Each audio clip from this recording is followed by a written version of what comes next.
Hello guys, welcome to Chasing a Murderer Talking News.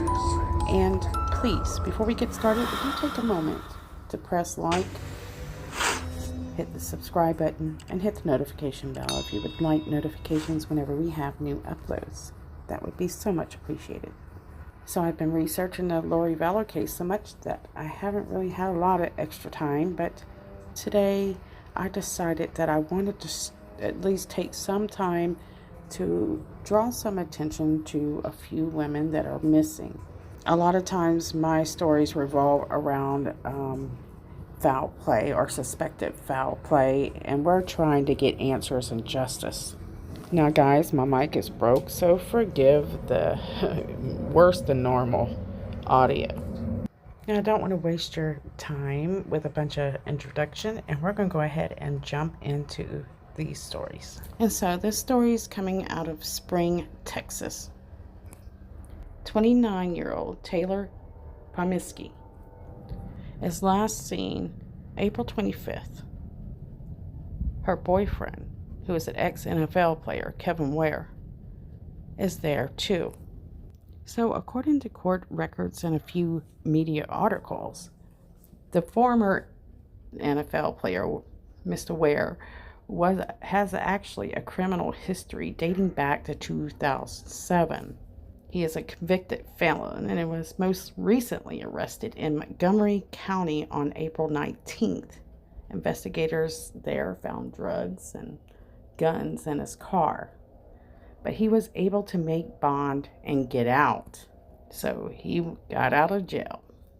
Now, according to a few sources, they say a couple days after Ware gets out of jail, there is a big party at his house, and then a fight breaks out between him and his girlfriend, Taylor.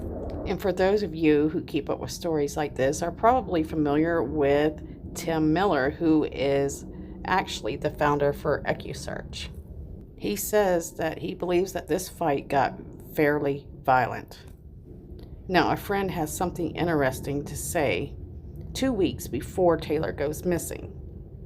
So I'm just going to say his first name. So Eric, a longtime friend of Taylor, said that he had been in touch with his good friend Taylor.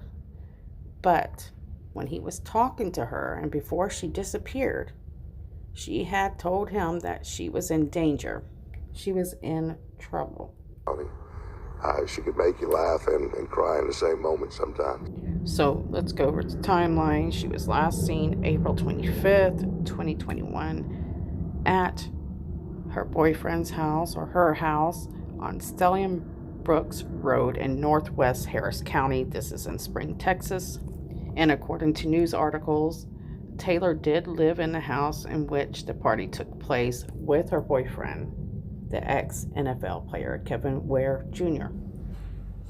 Taylor was actually reported missing on April 27th by her family members.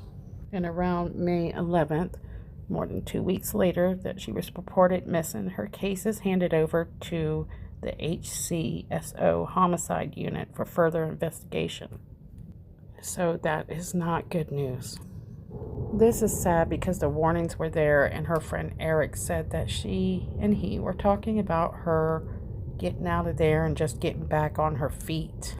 I just want to mention that there are some contradicting dates as to when she was reported missing, and I'm just doing a brief overview on this case. So according to media timelines that I've found anyways, Texas EcuSearch joined the search for Taylor. So Tim Miller is going to be involved with a lot of things with Texas. So yeah, he's kind of got this heightened alert this day that there's a chance that this case is handed over to the homicide unit. So on the 19th. According to a news article on June 2nd featuring Tim Miller from EcuSearch, and he says, quote, "This certainly is in no way going to be a happy ending," end quote. So what I'm learning is that this case was originally being investigated by the Harris County Sheriff's Office Missing Persons Unit. And the Harris County Sheriff's Deputy, Senior Deputy Thomas Gilliland, says that they're still looking into this, incident.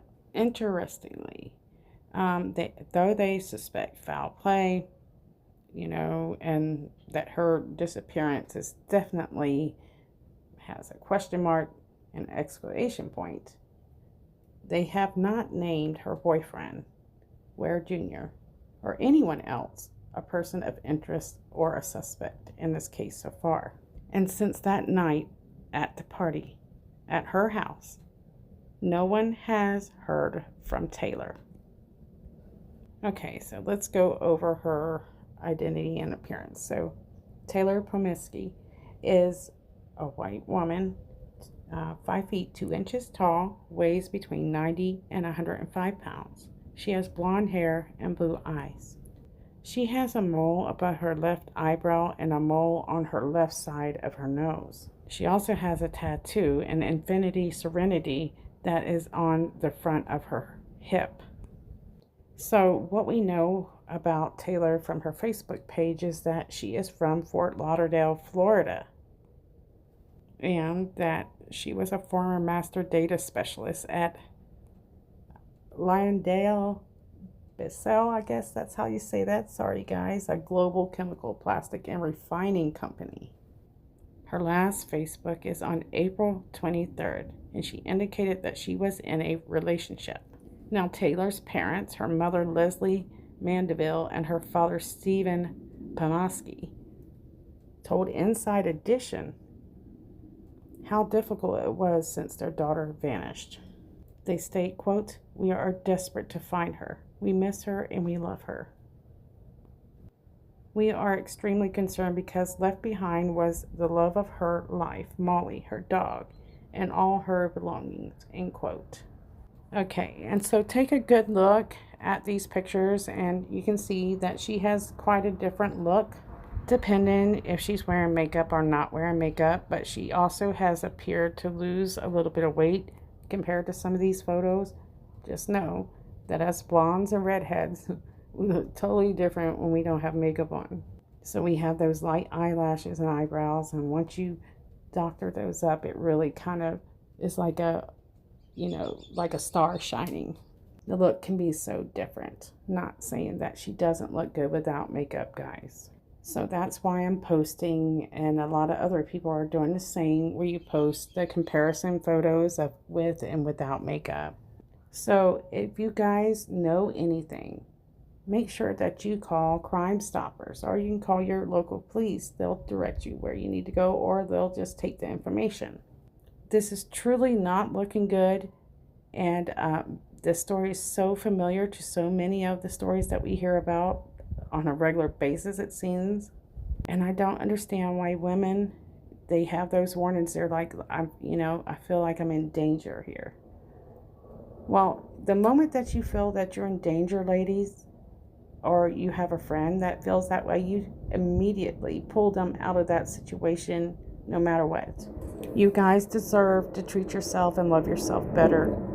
So, you have to be your own protectors, ladies, because no one can protect you like you can yourself. When you feel like something's not right, most likely, those intuitions are usually correct.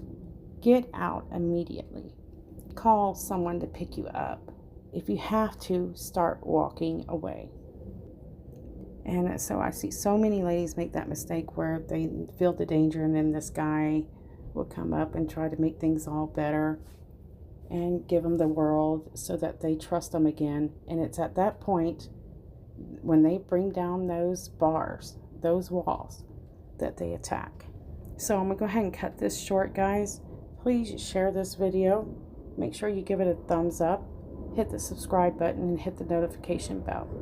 Thank you so much, guys. Love you, and I'll see you soon.